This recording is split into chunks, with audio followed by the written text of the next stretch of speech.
بسم اللہ الرحمن الرحیم الحمدللہ۔ آج ہماری تلاوت کا آغاز 27ویں پارے سے ہے۔ حضرت ابراہیم علیہ السلام کی خدمت میں مہمان آئے تھے فرشتے انسانی شکل میں، خوشخبری دی بیٹے کی، حیرت ہوئی، بتایا اللہ کی قدرت ہے۔ پھر پوچھا آئے کیوں ہو؟ فرمایا ایک نافرمان قوم جو انتہا درجے کی بے راہ روی کا شکار ہوئی ہے، اس کی ہلاکت کا فیصلہ ہوا ہے۔ وہ قوم لوط ہے، اس کی ہلاکت کے لیے اللہ نے آسمان سے پتھر بھیجے، ساری قوم ہلاک ہوئی۔ ایک مکرانہ بچہ جو اسلام پر تھا۔ پھر عاد اور ثمود اور فرعون، ان کا انجام کا تذکرہ فرمایا، کس طریقے سے فرعون غرق ہوا اپنے لاؤ لشکر کے ساتھ۔ عاد پر کیسی تند و تیز ہوا چلی، ریزہ ریزہ ہو کے رہ گئے۔ ثمود پر ایک چیخ آئی، پھٹ کے رہ گئے کلیجے ان کے۔ اللہ کی قدرت بہت ہے، بڑی ہے۔ زمین و آسمان کا نظام اس نے بنایا ہے۔ اللہ کے حبیب کو فرمایا آپ لوگوں کو نصیحت کرتے رہا کریں، ایمان والوں کو نصیحت نفع دیتی ہے۔ حضرات مفسرین نے لکھا قرآن کی یہ بات ہے کہ ایمان والوں کو نفع دیتی ہے، تو چونکہ کہنے والا بھی ایمان والا، سننے والا بھی ایمان والا، تو نفع ضرور ہوتا ہے، نفع ضرور ہوتا ہے۔ بس بات بھی صحیح ہو اور بات کا طریقہ بھی ٹھیک ہو، بات بھی ٹھیک ہو اور بات کہنے کا طریقہ بھی ٹھیک ہو، اور نیت بھی اور جذبہ بھی ٹھیک ہو، تو اس نصیحت کا اثر ضرور ہوتا ہے۔ اور سامنے والے کے اندر اگر طلب ہوگی تو انشاءاللہ محروم نہیں ہوگا۔ پھر اللہ نے انس اور جنس کی تخلیق اور اس کی زندگی کا مقصد بتایا، وہ ہے اللہ کی بندگی۔ عام طور پہ آدمی اپنی زندگی کے مقصد سے کیوں فراموش کر بیٹھتا ہے؟ معاش کے چکر میں، معاش کے چکر میں۔ ساتھ ہی اللہ نے فرمایا رزاق اللہ، رزاق اللہ۔ اور عملاً تم اس زندگی سے گزر کے آئے ہو جہاں تم نے اللہ کی رزاقیت کا تجربہ کیا ہے۔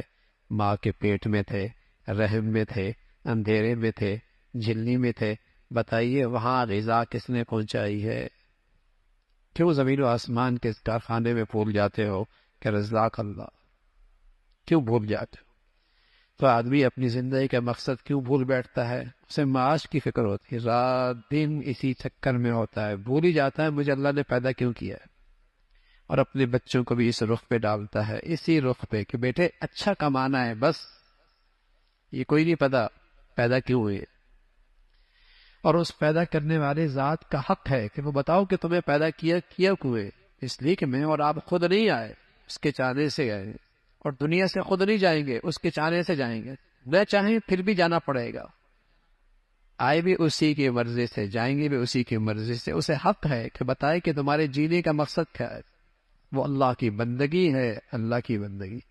ایک تو اللہ کی بندگی میں ہوتی جو براہ راست ہوتی، جیسے نماز، روزہ، زکوٰۃ، حج، تلاوت، ذکر، یہ براہ راست اللہ کی بندگی۔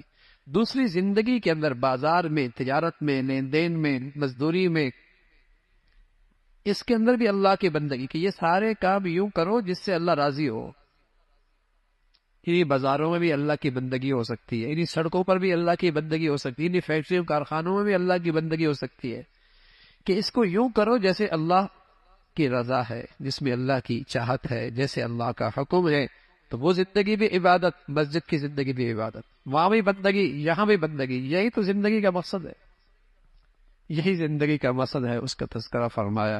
پھر سورہ طور ہے، سورہ طور کئی سارے قسمیں کھائیں، اور پھر فرمایا قیامت کا دن آنے والا ہے، قیامت واقع ہوگی، قیامت واقع ہوگی، عذاب آئے گا۔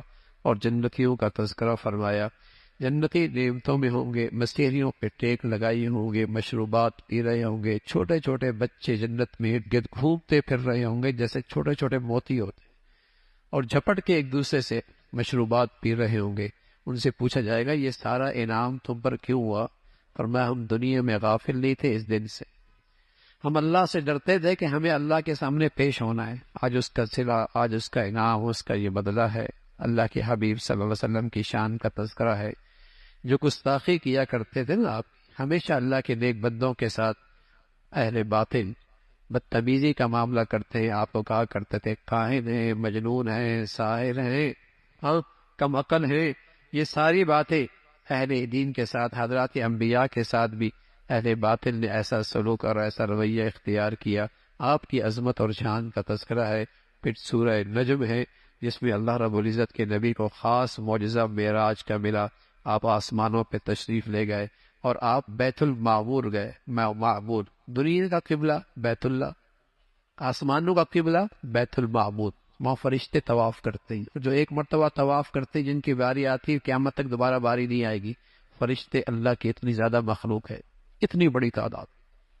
تو زمین پر بھی اللہ کا قبلہ ہے بیت اللہ، آسمان پر بھی قبلہ ہے بیت المعمور، فرشتے اس کا طواف کرتے ہیں۔ آپ سدرۃ المنتہا تک پہنچے، وہاں فرشتوں سے براہ راست بات ہوئی، اللہ سے بات چیت ہوئی، جنت جہنم دیکھی، اس کا تذکرہ، اور پھر دنیا میں تشریف لائے، انعام لے کے آئے امت کے لیے۔ کیا؟ نماز کا تحفہ لے کے آئے، نماز کا تحفہ لے کے آئے۔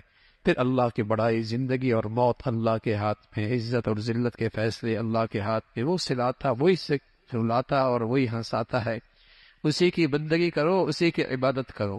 زمین والے تو مان کو ہی نہیں رہے تھے کہ اللہ کے نبی ہے، معجزہ دیکھ رہے تھے، اللہ کی قدرت کے سارے شکار نبی کے ہاتھوں سے ان کی آنکھوں کے سامنے تھے، سمجھ بھی نہیں آ رہی۔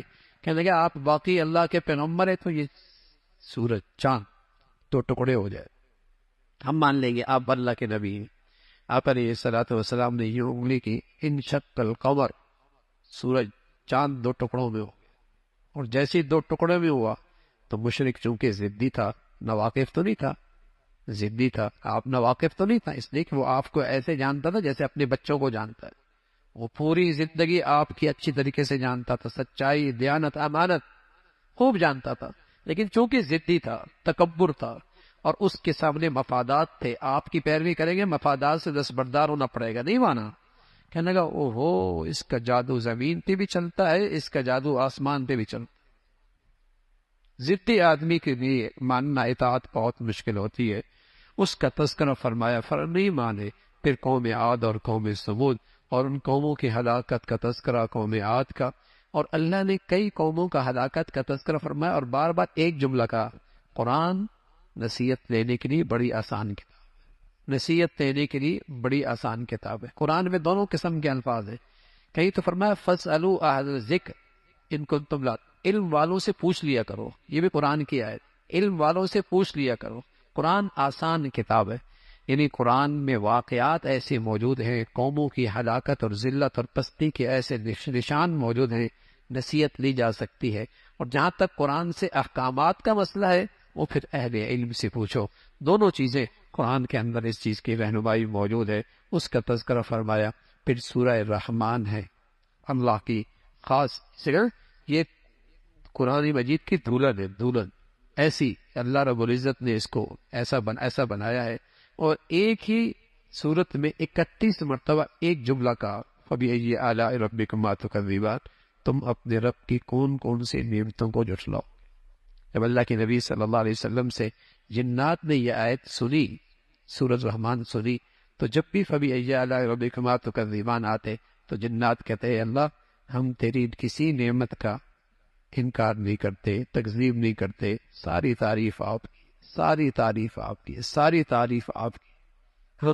تو اللہ کی نعمتوں کا تذکرہ ہے، اور سب سے بڑی رحمت کہ اللہ نے مسلمانوں کو اور انسانوں کو قرآن جیسا انعام عطا فرمایا، قرآن کا علم عطا فرمایا، اور قوت گویائی اور بیان عطا فرمایا، اور ساتھ جب قرآن کی تعلیم کا تذکرہ فرمایا تو فرمایا الرحمن، قرآن صلی اللہ علیہ وسلم اللہ کی رحمت کا شہکار ہے۔ قرآن میں جتنے احکامات ہیں اس میں اللہ کی شفقت چھپی ہوئی ہے، اللہ کی رحمت چھپی ہوئی ہے، اس میں انسانیت کی خیرخواہی چھپی ہوئی ہے۔ الرحمن علم القرآن، تو اسی ذات نے انسان کو پیدا کیا، قوت گویائی عطا فرمائی، اور پھر اپنے قدرت کے شہکار زمین پہ پھیلا دیے، کیسے کیسے پودے، کیسے کیسے درخت اللہ میاں اگاتا ہے، اور اسی زمین پر دو دریا بہتے ہیں، ایک دوسرے کے اندر ملتے نہیں، ایک کڑوا اور ایک میٹھا، ایسا لگتا ہے کوئی بیچ میں دیوار حائل ہے، لیکن نہ ایک دوسرے کا ذائقہ بدلتا ہے، نہ ایک دوسرے کے اندر پانی خلط ملط ہوتا ہے۔ کیا چیز رکاوٹ ہے؟ اللہ کی قدرت، اللہ کی قدرت۔ مٹی سخت ہے، سخت مٹی، آواز دینے والی مٹی، لیکن اس سے اللہ نے نرم انسان پیدا کیا ہے، نازک انسان پیدا کیا. مٹی سخت ہے، پیدا ہوئی اس سے کون؟ انسان نرم، ہاں، اور نازک. اس کا تذکرہ فرمایا یہ اللہ کی قدرت ہے، ہر چیز پہ فنا آ جائے گی، ایک اللہ کی ذات باقی رہے، ایک اللہ کی ذات باقی رہے گی. آخرت کا تذکرہ فرمایا کس طریقے سے سارے کے سارے اللہ کی بارگاہ میں حاضر ہوں گے، مجرموں کو سزا اور جہنم کہا جائے گا. یہ ہے وہ، یہ بھی اللہ کی نعمت ہے کہ جانے سے پہلے اللہ نے بتا دیا تم کن کن نعمتوں کو، اللہ کن کن نعمتوں کو جھٹلاؤ گے، یہ بھی اللہ نے بتا دیا. اور جو اللہ کے سامنے کھڑے ہونے سے ڈرا اور اس کی تیاری میں رہا، اس کے لیے 2 جنتیں، نعمتیں ہیں، باغات ہیں، اور وہاں بہتی نہریں ہیں. جنت دنیا میں یہ منظر بڑا اچھا لگتا ہے، نہریں بہ رہی ہوں، سرسبز ماحول ہو، مسیریاں لگی ہو، فرمایا جنت میں یہ سارے مناظر ہو. اور سب سے بڑھ کر وہاں کا حسن و جمال، اور وہاں کی حور اور اس کا حسن و جمال ایسے جیسے یاقوت کا موتی، جیسے یاقوت کا موتی جس میں کوئی گرد نہ ہو، اور ایسی پاک عورتیں جس کو آج تک کسی مرد نے، کسی جن نے نہیں چھوا ہوگا. اور ان کا حسن و جمال اور خوبصورتی چمکتے دمکتے یاقوت مرجان کے موتیوں کی طرح ہوگا. وہ 70 جوڑی بھی پہنی ہوگی لیکن اس کا اندر سے حسن جھلک رہا ہوگا. اور ان کی بڑی خوبی ہوگی کہ وہ ان کی نظریں اپنے شوہر سے نہیں ہٹیں گی، اپنے شوہر سے ان کی نظریں نہیں ہٹیں گی. اور یہی مشرقی عورتوں کی خوبی تھی، یہی مشرقی عورتوں کی خوبی تھی جب تک اس میں مغربی تہذیب نہیں آئی تھی. یہی مشرقی اور مسلمان عورتوں کی خوبی تھی، مجال اپنے مرد کی نظر سے اس کی ہٹے. اور یہی مرد کی آنکھوں میں وفا تھی، مجال ہے وہ اس کی آنکھوں میں اپنی بیوی کے لیے بے وفائی ہو. یہ مشرقی اور مسلمانوں کی زندگی کی خوبی تھی. لیکن جب مغربی تہذیب آئی، مردوں کی آنکھوں کی وفا گئی اور عورتوں کی زندگی کی شرم و حیا گئی. پھر اس گندگی کے ساتھ آج معاشرہ جی رہا ہے، اور جہاں وفائیں ختم ہو گئی، اعتماد ختم ہو گیا، محبتیں روٹ گئی. اور جب تک یہ مشرقی طبقہ، مشرقی معاشرہ اسلامی زندگی پہ تھا تو ان کی عورتوں میں جنت کی خوبیاں تھیں. مجال ہے ان کا میاں ان کی نظروں سے اوجل مہینوں سالوں، لیکن مجال ہے اس کی نظر کسی اور کی طرف جائے. تو یہی جنت کی بڑی خوبی ہوگی کہ ان کی نظریں اپنے شوہروں سے نہیں ہٹیں گی. ان نعمتوں کا تذکرہ فرمایا، وہاں کے حسن و جمال کا تذکرہ فرمایا، اور بار بار وہی تم اللہ کی کن کن نعمتوں کو جھٹلاؤ گے.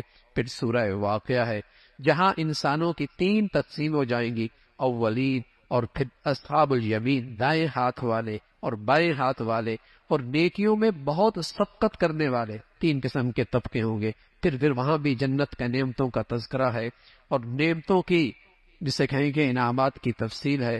اور پھر وہاں ہم عمر عورتوں کا تذکرہ ہے. اصحاب الشمال بھیگتی ہوئی آگ میں ہوں گے. فرمایا یہ سب کچھ اللہ کی قدرت ہے، اللہ کی ذات اس پہ قادر ہے. دیکھتے نہیں، تم تو بیج ڈال سکتے ہو، کھیت کون اگاتا ہے؟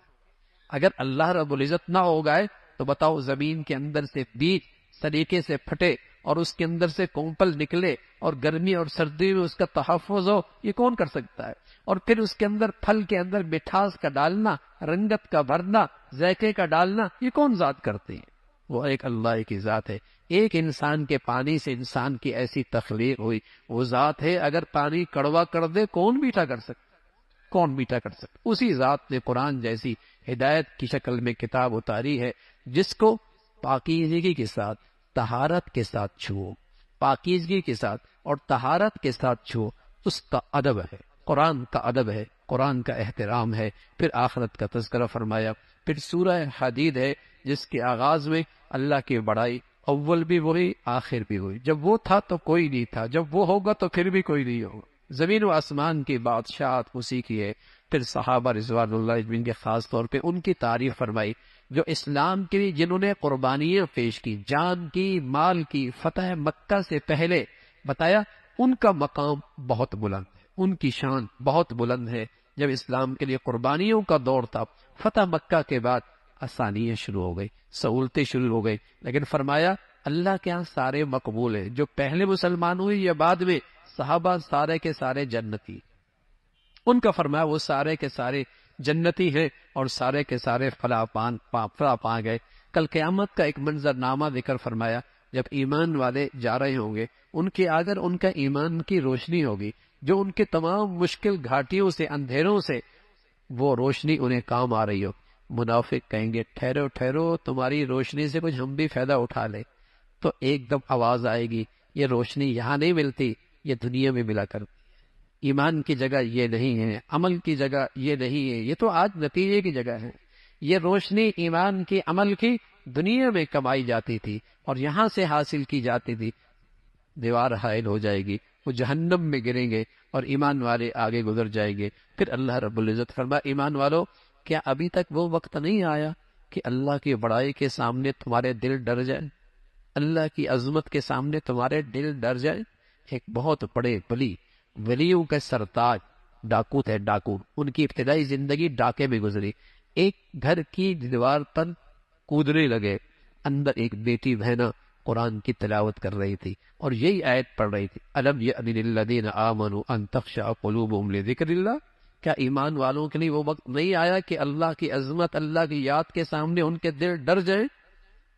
تو فضیل ابن عیاض ڈاکہ ڈالنے گئے تھے، کوئی ایسی گھڑی تھی، کوئی ایسا موقع تھا، دل پہ لگی آیت، دل پہ اثر کر گئی اور اس ایک آیت نے پوری زندگی ایسی بدلی کہ پھر وہ ولیوں کے سرتاج بن گئے۔ آیت سن کر کہنے لگے بلا یا ربنا الان، بلا یا ربنا الان، اے اللہ وہ گھڑی آ گئی، اب فضیل توبہ کر۔ اس کا تذکرہ فرمایا۔ پھر اللہ رب العزت نے فرمایا دنیا کی زندگی کیا ہے، کبھی بچپنا، کبھی جوانی، کبھی لڑپن، کبھی بڑھاپا، اور کبھی ایسا جیسے بارش ہوتی ہے تو کھیت ہوتی ہے اور پھر وہ پروان چڑھتی ہے اور پھر وہ پیلی ہو جاتی ہے، پھر اس کی کٹائی ہو جاتی ہے اور پھر اس کی کٹائی ایسی ہوتی ہے کہ اس کھیت میں پتہ ہی نہیں ہوتا مکئی بوئی گئی تھی، گندم بوئی گئی تھی، باجرہ بو گیا تھا، جو بویا گیا تھا، کچھ نہیں پتہ لگتا۔ فرمایا تمہارا بھی یہی حال ہے، سب دنیا تمہیں بھول جائے گی، کون تھا میاں، چلا گیا، بچپنا، جوانی، لڑپن، بڑھاپا، اور پھر تمہارا نام و نشان بھی مٹ جائے۔ یہ تو زندگی کی حقیقت ہے۔ تو پھر دوڑو نا، سابقوا الی موت، ایک دوسرے سے آگے نکلو، مقابلہ کرو ایک دوسرے سے، کس کی طرف؟ اللہ کی بخشش پا لینے میں، اللہ کی بخشش میں ایک دوسرے سے آگے بڑھو۔ لیکن ہم آگے بڑھتے ہیں زندگی کے اسٹیٹس، گاڑی اس کے پاس تو میرے پاس کیوں نہ ہو، وہ گھر اس کے پاس تو میرے پاس کیوں نہ ہو۔ ہاں، ادھر اللہ کی طرف سے سبق ہے، کنات، صبر، اور دین کے والے فرمایا مقابلہ، ایک دوسرے سے آگے بڑھو، نیکیوں میں ایک دوسرے سے آگے بڑھو۔ سبحان اللہ، صحابہ ایک دوسرے سے آگے بڑھا کر، ایک صحابی حضرت ابو بکر حضرت عمر رضی اللہ، خوشحالی، اللہ کے نبی نے فرمایا اللہ کے دین کے لیے تمہارے مال کی ضرورت ہے، آئے لے کے آ گئے، فرمایا آج تو میں صدیق سے جیت جاؤں گا، اس لیے کہ میرے پاس خوشحالی زیادہ ہے، اپنا سارا سامان، لاکھوں میں ہوگا، کروڑوں میں ہوگا، جتنا بھی ہوگا، سارا سامان 2 حصوں میں کیا، آدھا سارا حضور کی خدمت میں لے کے آئے کہ آج نیکیوں میں نمبر پہلا میرا ہو جائے۔ اتنے میں حضرت صدیق اکبر آئے، کہا تم کیا لے کے آئے؟ کہا یا رسول اللہ میں سارا ہی لے کے آیا ہوں۔ اب فرمان لگے اس آدمی سے آگے نہیں نکل سکتے۔ وہاں بھی مقابلہ ہوتا تھا، لیکن نیکیوں میں اجر و ثواب میں وہاں بھی ہوتا تھا۔ فرمایا بڑھو، ایک دوسرے سے آگے نکلو اللہ کی بخشش پانے میں اور اس جنت کی طرف جس کی وسعتیں زمین و آسمان سے بڑھ، اور یہ نیک اور پرہیزگار لوگوں کے لیے تیار کر رکھی ہے۔ باقی دنیا، فرمایا کچھ مل جائے اتراؤ نہیں، ہمیشہ نہیں رہتا، حسن بھی نہیں رہتا، ڈھل جا کرتا ہے، جوانی بھی نہیں رہتی، بڑھاپا آ جا کرتا ہے، جیب بھی نہیں بھری رہتی، خالی ہو جا کرتا ہے۔ تم عہدوں پہ ہمیشہ نہیں بیٹھا کرتے، اتار دی جاتے ہو۔ کچھ مل جائے تو اتراؤ نہیں، شکر کرو، اور کچھ چلا جائے تو مایوس نہ ہو، صبر کرو، تب بھی گھاٹا کوئی نہیں۔ اللہ کی رحمت پہ نظر رکھو، اس میں کوئی حکمت اور مصلحت ہوگی تاکہ تم بیکار نہ ہو۔ آدمی جب مایوس ہو جاتا ہے تو پھر محنت اور کوشش سے محروم ہو جاتا ہے۔ مایوسی نہیں، تقدیر پر ایمان رکھو، مل گیا تو شکر کرو، نہیں ملا تو سمجھو اسی میں میرے لیے خیر ہو، تاکہ نکمے نہ بنو، ڈپریشن میں نہ جاؤ، تاکہ ڈپریس نہ ہو۔ اس کا تذکرہ فرمایا۔ پھر اللہ نے لوہا اتارا جس میں اللہ رب العزت نے سختی، طاقت، حفاظت رکھی ہے۔ اللہ کرے یہ لغت کی ساری شکلیں دین کے تحفظ کے لیے استعمال ہوں۔ پھر حضرت نوح علیہ الصلوۃ والسلام کا تذکرہ اور دیگر انبیاء کا تذکرہ، اور آخر میں ہمارے نبی سے پہلے جو سب سے آخری نبی آئے وہ حضرت عیسیٰ علیہ الصلوۃ والسلام آئے، ان کو اللہ نے انجیل عطا فرمائی، اللہ نے ان کے دل بہت نرم کیا تھا، ان کے دلوں کے اندر بڑی رحمت تھی، اور پھر اللہ رب العزت نے اہل انجیل کو دعوت دی، اگر تم اسلام قبول کر لو گے، آخری نبی کی شریعت پر ایمان لے کے آ جاؤ گے، تمہیں دگنا ثواب ملے گا، پہلی شریعت پر ایمان لائے اس کا بھی دگنا بھی، باقی تقسیم نبوت کی تقسیم کرنا یہ اللہ کے اختیار میں، اللہ نے اپنے آخری نبی محمد رسول اللہ کو چنا ہے، اس کا تذکرہ فرمایا، اللہ عمل کی توفیق نصیب فرمائے۔